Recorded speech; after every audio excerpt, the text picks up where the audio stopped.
Wade, how would you describe the last 12 months in the world wrestling entertainment? They've been pretty incredible for me. I mean, I debuted with WWE on the NXT show just over 12 months ago, and before that I was an unknown. I mean, I've been wrestling a few years, but nobody around the world really knew who I was. It was a small time and independent scene that I was wrestling on. So I was really thrust into the spotlight, and I mean, it's been an incredible 12 months for me. I've been leader of the Nexus. I won NXT Season 1. I've obviously won this title. I've feuded with John Cena and Randy Orton, and it's been a real incredible ride for me, and I'm very much excited to be here for WrestleMania for my first one. Incredible ride, undoubtedly, but probably the most hated man in the last 12 months by the fans. How do you deal with that, man, honestly? That's something I'm more than happy to cope with. I never came to WWE wanting to get a round of applause or a pat on the back. I'm not somebody who needs that in my life. I mean, I came here to make an impact, to achieve things. I came here as a brand new guy and ended up main eventing 5 pay-per-views in 2010. So that's how I judge myself. It's not about how many people are cheering me. It's about what success I get and whether I win titles and things like that. So this is what I look for first, and fans and all that stuff, they come second to me. Are you disappointed that the Nexus is no longer under your control?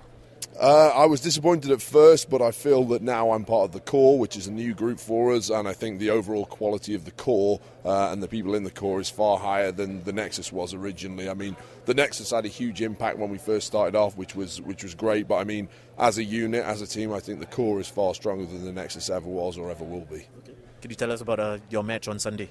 Yeah, I got a very big 8-man tag team match. It's going to be myself and the rest of the core, which is Justin Gabriel, Heath Slater, and Ezekiel Jackson. We're going to be taking on the Big Show, Kane, Santino, and Vladimir Kozlov. So it's a huge match for us. I mean, Big Show and Kane are 2 of the biggest superstars in the history of WWE, so it's going to be very tough. But we've got a couple of things up our sleeve. We've got a bit of a plan that we're going to be executing in the match. So I think you can see the core getting their arms raised at the end of the match. Awesome. Just last 2 questions. You've already won the WWE Championship. What else is there to conquer, man?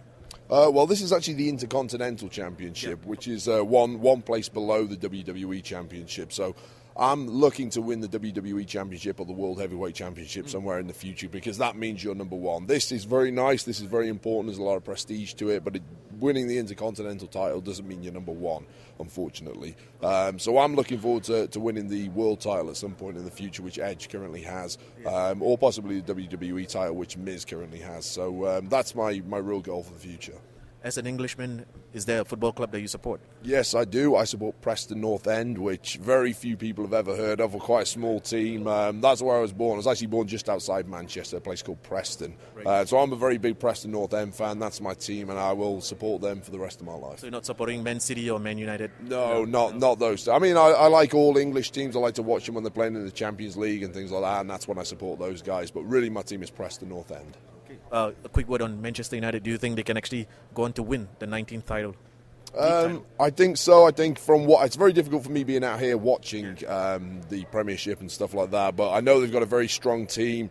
I think it's probably between them and Arsenal. I think Arsenal have got a really good side this year. It's the first time in a little while that Arsenal have been up there challenging.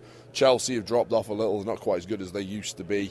So I think it's out of Arsenal and Manchester United. I think Manchester United have the strongest depth in the squad, and when it comes to injuries and things like that, they can cover for players who are hurt and things like that. So I think Man United are going to win it this year.